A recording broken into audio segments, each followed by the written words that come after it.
This video is on linear algebra, well, abstract linear algebra, and what we need to be familiar with is what a abstract vector space is. So this is V over some field. Just didn't state it here, it's usually not stated. And a linear transformation or linear operator on V, which is just a linear function from V to V. Okay, so hopefully you're familiar with that. So what I want to talk about is invariant subspaces. Okay, so let's go ahead and define what we mean by that. So an invariant subspace is a subspace of V that's T invariant. So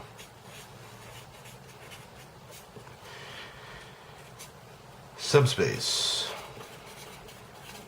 W V. So this symbol, I mean, if you're watching this video, you probably already know, but you know, in abstract algebra, people like to write that as a subspace. So it's a vector space that lives in V, that is a vector space with respect to the same operations as V, right? So subspace. Okay. Is T invariant if, well, T of W is contained in W. Okay, so that's the image of this set under T. Alright, so let's look at some examples. Oh, some trivial ones. Example 1. The zero vector, well, is T invariant.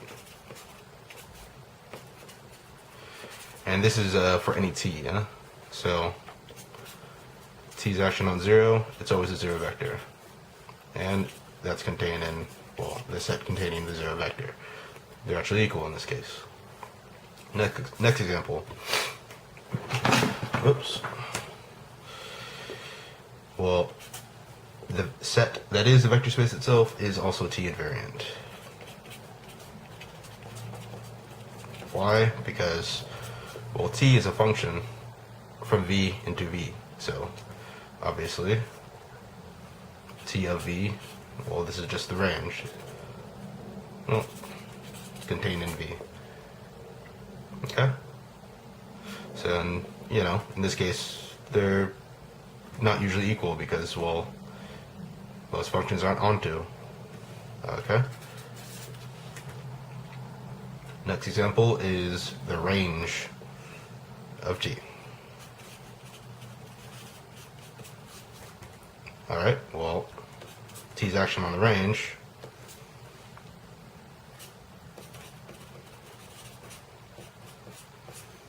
well, it's just the range itself, isn't it?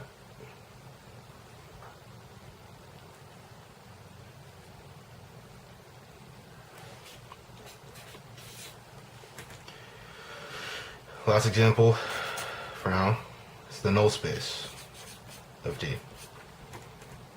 And this, well, I'll just write what a null space is. X element of V such that Tx equals 0. Why? Pick a random member of this subspace. So, element of the null space implies Tx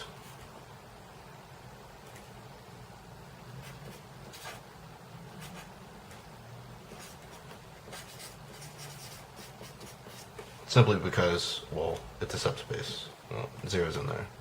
T's action on 0 is 0. Alright.